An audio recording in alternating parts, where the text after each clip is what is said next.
अज़ीज़ भाइयों, दोस्तों और बुज़ुर्गों, अल्लाह के नबी सल्लल्लाहु अलैहि वसल्लम के ऊपर ईमान लाना यह हम सब के ऊपर वाजिब है। ये तो आम लोग हैं हम, हालांकि नबी अकरम सल्लल्लाहु अलैहि वसल्लम पर ईमान लाना अल्लाह रब्बुल इज़्ज़त ने नबियों के ऊपर भी फ़र्ज़ करार दिया है। जब हम आलम अरवाह के अंदर मौजूद थे तो अल्लाह रब्बुल इज़्ज़त ने हमसे ये वादा लिया था, ये अहद और मिसाक लिया था कि ए लोगो, मैं तुम्हारा क्या रब नहीं हूँ? अलस्तु बिरब्बिकुम, क्या मैं तुम्हारा रब नहीं? तो हम तमाम लोगों ने उस वक़्त ये अहद और ये वादा दे दिया था कि ए अल्लाह, तू ही हमारा रब है, तू ही हमारा आका और मालिक है। उसके बाद अल्लाह रब्बुल इज़्ज़त ने नबियों से दोबारा ये अहद लिया, वइज़ अख़ज़ल्लाहु मीसाकन नबिय्यीन लमा आतीतुकुम मिन किताबिन व हिक्मा, कि ए नबियो, जब मैं तुम्हें नबूवत अता कर दूँ, तुम्हारे पास हिकमत आ जाए, तुम्हारे पास किताबुल्लाह आ जाए और इसी दौरान तुम लोगों को वाज़ो नसीहत कर रहे हो और नबी अकरम सल्लल्लाहु अलैहि वसल्लम की बेइज्जत हो जाती है, आपको नबी बनाकर, रसूल बनाकर इस दुनिया के अंदर भेज दिया जाता है, तो तुमने उस वक़्त अपनी रिसालत को, अपनी वाज़ो नसीहत को छोड़कर नबी अकरम सल्लल्लाहु अलैहि वसल्लम की पैरवी करनी है। अपनी नबूवत और अपनी रिसालत को छोड़ देना है और नबी अकरम सल्लल्लाहु अलैहि वसल्लम के ऊपर ईमान लाना है। लतुमिनुन्ना बिही वला तंसुरुन्ना, सिर्फ ईमान नहीं लाना बल्कि ईमान के साथ साथ नबी अकरम सल्लल्लाहु अलैहि वसल्लम के साथ ताउन भी करना है, उनकी मदद भी करनी है। उसके बाद ये आम लोगों, नबियों के साथ साथ ये जिन्नों के लिए भी है। जब नबी अकरम सल्लल्लाहु अलैहि वसल्लम किसी मकाम के ऊपर तिलावत कर रहे थे, नमाज पढ़ा रहे हैं, इसी दौरान अल्लाह रब्बुल इज़्ज़त ने एक जिन्नों के ग्रोह को आप सल्लल्लाहु अलैहि वसल्लम की तरफ भेज दिया। उन जिन्नों के ग्रोह ने आप सल्लल्लाहु अलैहि वसल्लम की तिलावत को सुना तो उनको आपकी तिलावत बहुत अच्छी लगी, खूबसूरत लगी। वो लोग आमन्ना बिही, वो ईमान ले आए।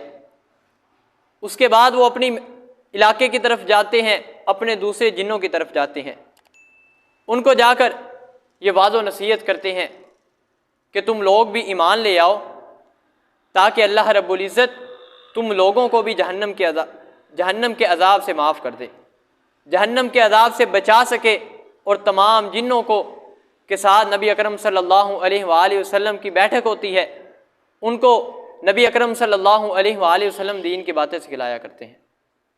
अलगर्ज़ आगे बढ़ते हैं। इसके साथ साथ हमें भी ये देखना चाहिए कि हमने नबी अकरम सल्लल्लाहु अलैहि वसल्लम का कलमा पढ़ लिया है। हम ज़ुबान से ये दावा करते हैं कि हम नबी करीम सल्लल्लाहु अलैहि वसल्लम के ऊपर ईमान ले आए हैं, हमने उनको आखिरी नबी और रसूल मान लिया है। लेकिन क्या हमें ये पता है कि कलमा पढ़ने के बाद, ईमान लाने के बाद हमारे ऊपर क्या तकाज़े हैं, हमारे ऊपर क्या वाजिबात हैं, क्या हम उनकी अदायगी कर रहे हैं? इसीलिए इकबाल कहता है, फ़ारसी का उनका शेर है लेकिन उनका मफ़हूम मैं आपके सामने रखता हूँ। इकबाल कहता है कि जब भी मैं कलमा पढ़ता हूँ तो मेरा दिल, मेरा अंदर कांप उठता है, लड़स जाता है। क्यों? क्योंकि मैं जानता हूँ कि ईमान लाने के बाद जो ईमान के तकाज़े हैं उनको पूरा करना बड़ा ही मुश्किल है। ईमान के तकाज़ों को पूरा करना बड़ा मुश्किल है। इसीलिए मैं आपके सामने उनमें से 4 बातें रखूँगा। हमने उनको मद्देनज़र रखते हुए देखना है कि हम ईमान के तकाज़ों को पूरा करते हैं या नहीं।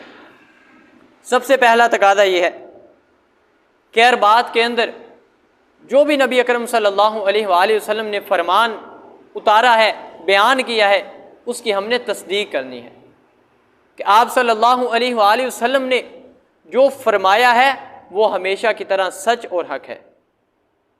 उसके अंदर आकर हमने अपनी अक्लों के घोड़े नहीं दौड़ाने। क्या हमारी अकल उस बात को तस्लीम करती है या नहीं, चाहे वो बात साइंसी अलूम के ख़िलाफ़ हो। साइंसी अलूम उस बात को परख सकते हैं या नहीं परख सकते, जैसी भी बात हो नबी अकरम सल्लल्लाहु अलैहि वसल्लम की बात को तस्लीम करना है। अबू जहल, इसका भी यही हाल था। जब नबी अकरम सल्लल्लाहु अलैहि वसल्लम मेराज से आते हैं तो इसको एक और बहाना मिल जाता है। ये पहले भी नबी अकरम सल्लल्लाहु अलैहि वसल्लम की बात को नहीं माना करता था। ये अबू लहब कोई छोटा आदमी नहीं था। अबू जहल, इसको लक़ब अबू हकम मिला था। और अबू हकम असल में अरबी ज़ुबान के अंदर उस बंदे को कहते हैं जो जज हो, सियाना बंदा हो, जो समझदार बंदा हो, उस बंदे को ये अबू हकम का लक़ब दिया जाता है। इस बंदे को भी अबू हकम का लक़ब दिया गया था। लेकिन जब नबी अकरम सल्लल्लाहु अलैहि वसल्लम ने बयान फरमाया कि मैं महराज से होकर आ गया हूँ, इसने भी अपनी अकल के घोड़े दौड़ाने शुरू कर दिए कि यार एक रात के अंदर नबी अकरम सल्लल्लाहु अलैहि वसल्लम मक्का से बैतुल मक़दस से सातों आसमानों की सैर और सिदरतुल मुंतहा से होकर आ गए हैं। इसने कहा एक रात के अंदर तो ये मुमकिन ही नहीं कि एक रात के छोटे से हिस्से के अंदर एक बंदा इतनी जगह से सैर करके आ जाए। तो उसने ये बात जाकर हज़रत अबू बकर सिद्दीक़ रज़ी अल्लाह ताला अन्हु को बयान की। क्या है अबू बकर, तुम्हारा साथी तो ये कहता है कि मैं एक रात के कुछ हिस्से के अंदर बैतुल मक़दस की सैर करके आया हूँ, सातों आसमानों की सैर करके आया हूँ। तो हज़रत अबू बकर सिद्दीक़ रज़ी अल्लाह ताला अन्हु बयान करते हैं कि मुझे बतलाओ कि ये बात वाक़ियतन नबी करीम सल्लल्लाहु अलैहि वसल्लम ने कही है। वो कहता है हाँ, ये बात नबी करीम सल्लल्लाहु अलैहि वसल्लम ने कही है। तो हज़रत अबू बकर सिद्दीक़ आप सल्लल्लाहु अलैहि वसल्लम की तस्दीक करते हैं कि सुन लो, अगर ये बात वाक़ियतन नबी करीम सल्लल्लाहु अलैहि वसल्लम ने की है तो वाक़ियतन सच है। ये वाक़ियतन हो सकता है कि आप सल्लल्लाहु अलैहि वसल्लम सातों आसमानों की सैर करके आए हैं। और इसी तरह से अबू दहदा रज़ी अल्लाह ताला अन्हु एक मरतबा नबी करीम सल्लल्लाहु अलैहि वसल्लम के पास बैठे होते हैं। एक आदमी आता है और कहता है कि अल्लाह के रसूल सल्लल्लाहु अलैहि वसल्लम, मैं अपनी एक दीवार बना रहा हूँ, उस दीवार के अंदर एक दरख्त हाइल हो रहा है, दरख्त तंग कर रहा है। आप मेरे साथी को कहें, मेरे हमसाये को कहें, वो दरख्त मुझे फ़रोख्त कर दे या वो दरख्त जो है उसको हटा ले, मैं ताकि अपनी दीवार को सीधा बना सकूं। उस बंदे को बुलाया जाता है।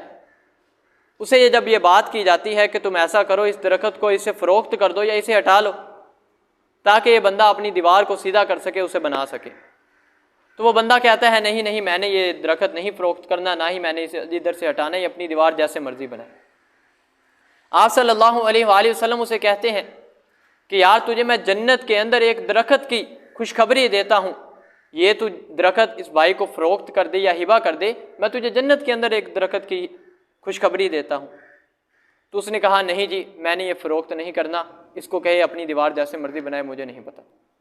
उसी महफिल के अंदर हज़रत अबू दहदा रज़ी अल्लाह ताला अन्हु बैठे होते हैं। वो उठते हैं और उस बंदे का पीछा करते हैं, जाकर उसे कहते हैं कि मेरी बात सुन, मेरे पास एक बाग मौजूद है जिस बाग के अंदर 600 खजूरों के दरख्त हैं। तो ऐसा कर, वो बाग मुझसे ले ले और एक वो दरख्त मुझे दे दे। क्यों? वो कहता है ठीक है, मुझे ये सौदा मंजूर है, मैं तेरा बाग ले लेता हूँ, तू मेरा वो एक दरख्त ले ले। सौदा तय हो गया। हज़रत अबू दहदा रज़ी अल्लाह ताला अन्हु आप सल्लल्लाहु अलैहि वसल्लम के पास आ जाते हैं कि अल्लाह के रसूल सल्लल्लाहु अलैहि वसल्लम, आपने कहा था कि जो बंदा वो एक दरख्त मुझे लेकर देगा, मैं उस बंदे को जन्नत के अंदर एक दरख्त की खुशखबरी देता हूँ। तो मैंने उस बंदे से अपने 600 दरख्त के इवज़ में वो एक दरख्त खरीद लिया है। तो आप सल्लल्लाहु अलैहि वसल्लम हज़रत अबू दहदा को कहते हैं कि तुम एक दरख्त की बात करते हो, जन्नत के अंदर अल्लाह रब्बुल इज़्ज़त ने तुम्हारे लिए कई दरख्त लगा दिए हैं। ये था उनका नबी करीम सल्लल्लाहु अलैहि वसल्लम की बात की तस्दीक करना कि जैसे नबी अकरम सल्लल्लाहु अलैहि वसल्लम ने फरमा दिया है हमें जन्नत के अंदर वो इनाम मिलकर रहेगा।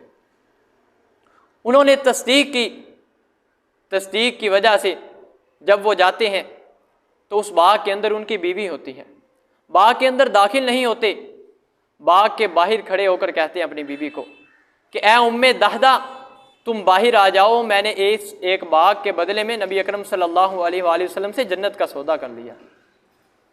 अज़ीज़ान गिरामी, वो सहाबा किराम नबी अकरम सल्लल्लाहु अलैहि वसल्लम की एक एक बात को तस्लीम किया करते थे कि नबी अकरम सल्लल्लाहु अलैहि वसल्लम ने जो फरमा दिया है वो हक और सच है, वो उसी तरह से हमसे मिलकर रहेगा। इसलिए ईमान के तकाज़ों में से सबसे पहला तकाज़ा ये है कि इंसान नबी करीम सल्लल्लाहु अलैहि वसल्लम की बात की तस्दीक कर दे। और दूसरी चीज़ ये है कि इंसान नबी अकरम सल्लल्लाहु अलैहि वसल्लम के अवामिर की जो हुक्म आप सल्लल्लाहु अलैहि वसल्लम ने दिया है उसके ऊपर अमल करे और जिन चीज़ों से मना किया है उस चीज़ से रुक जाए।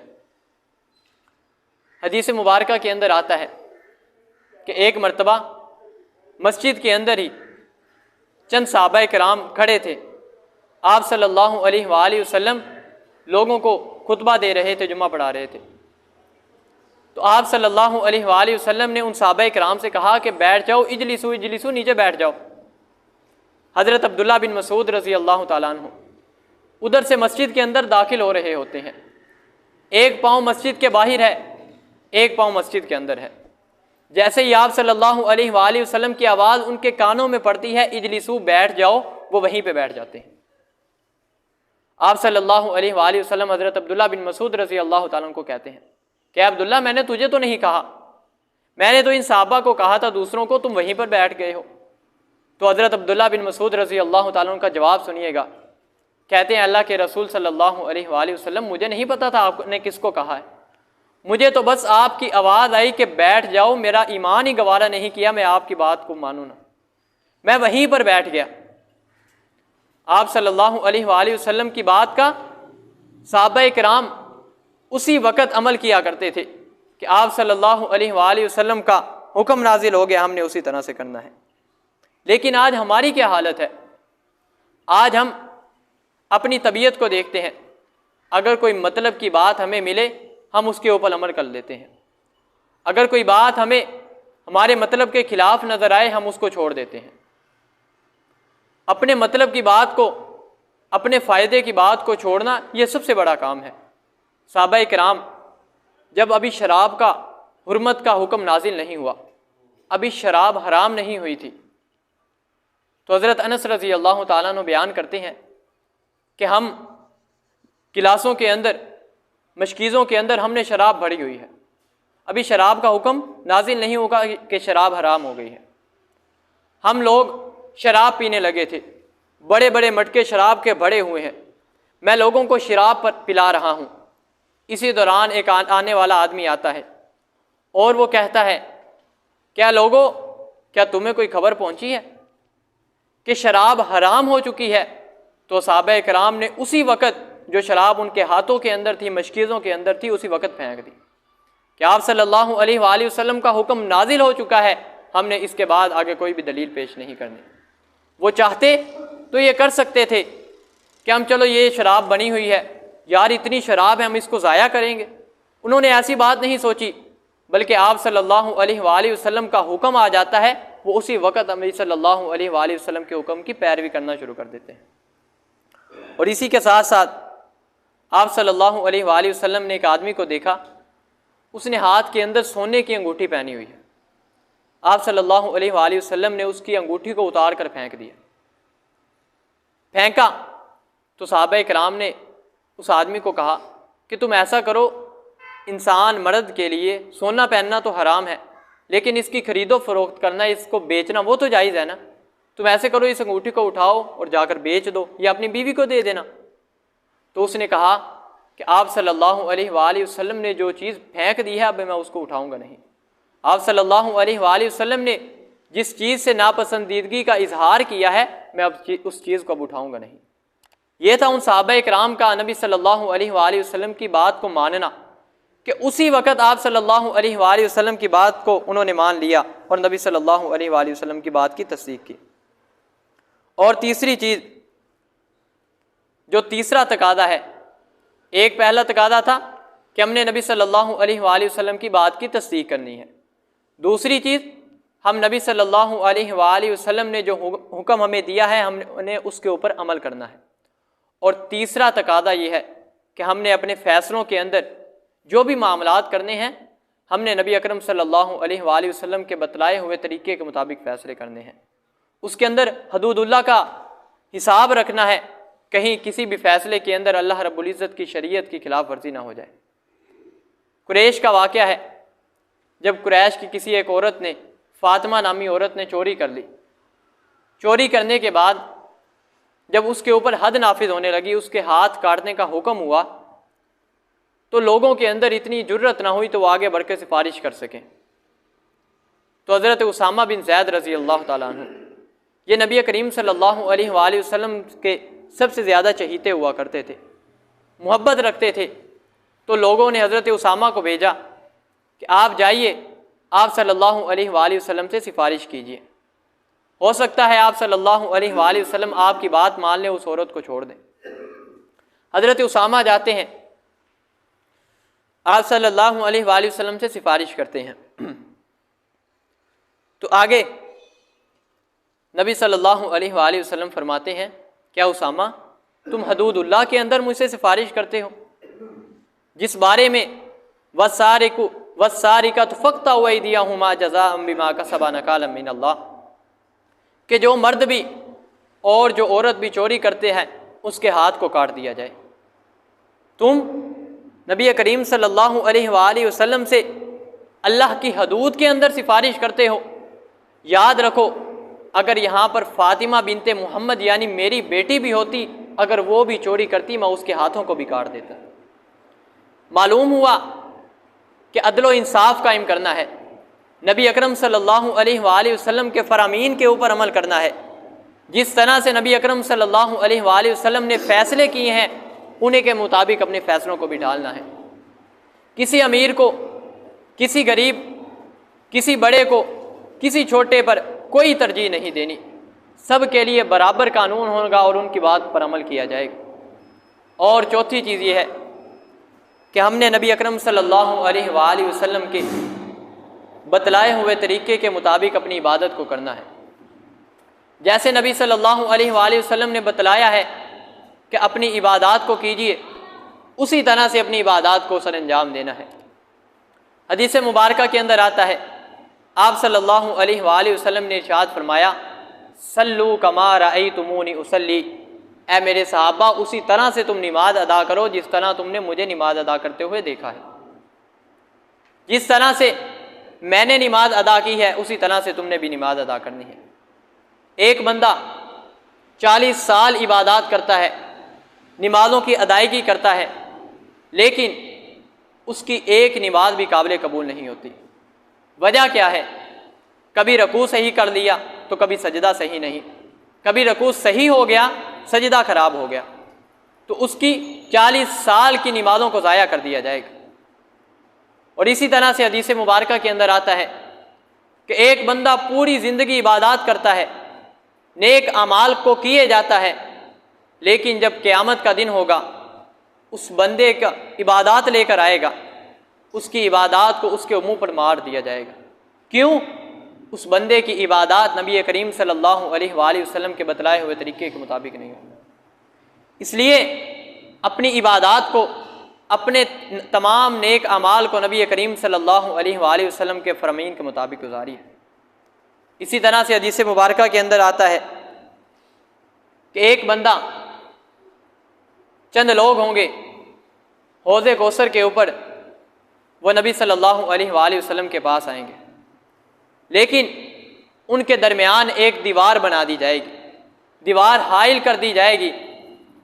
तो आप सल्लल्लाहु अलैहि वसल्लम कहेंगे कि अल्लाह, इनके दरमियान ये दीवार क्यों बना दी गई? ये तो मेरी उम्मती हैं, इनको आने दीजिए, इन्हें हौज़े कौसर पीने दीजिए। तो आप अल्लाह रब्बुल इज़्ज़त फरमाएंगे ए अल्लाह के रसूल, आप नहीं जानते इन्होंने आपके जाने के बाद दीन के अंदर किस कदर खुराफात पैदा की थी, किस कदर इन लोगों ने दीन को बिगाड़ के रख दिया था। आपके बतलाए हुए तरीके के मुताबिक ये अमल पैरा नहीं होते थे, दीन के अंदर नई नई इबादत ईजाद किया करते थे और उसके ऊपर अपनी ज़िंदगी गुजारते थे। तो आप सल्लल्लाहु अलैहि वसल्लम फरमाएंगे, सुहकन सुहका, इन लोगों को मुझसे दूर ले जाओ, इन लोगों को दूर ले जाओ। लिहाजा नबी सल्लल्लाहु अलैहि वसल्लम से मोहब्बत के ये 4 तकादे हमें सामने रखने चाहिए कि आप सल्लल्लाहु अलैहि वसल्लम की बात की तस्दीक करनी है। आप सल्लल्लाहु अलैहि वसल्लम ने जिस चीज़ का हमें हुक्म दिया है उसके मुताबिक ज़िंदगी गुजारनी है, जिस चीज़ से मना किया है उस चीज़ से रुक जाना है। तीसरी चीज़, आप सल्लल्लाहु अलैहि वसल्लम के बतलाए हुए तरीक़ों के मुताबिक फ़ैसला करना है। और चौथी चीज़ ये है कि आप सल्लल्लाहु अलैहि वसल्लम के फ़ैसलों के मुताबिक हमने इस दुनिया के अंदर फ़ैसले करने हैं। मैं रब्बुल आलमीन से दुआ गो हूँ कि रब्बुल आलमीन हमें नबी सल्लल्लाहु अलैहि वसल्लम के साथ इन तकाज़ों को पूरा करने की तौफ़ीक़ अता फ़रमाए। अक़ूलु क़ौली हाज़ा अस्तग़फ़िरुल्लाह ली व लकुम व लिसाइरिल मुस्लिमीन।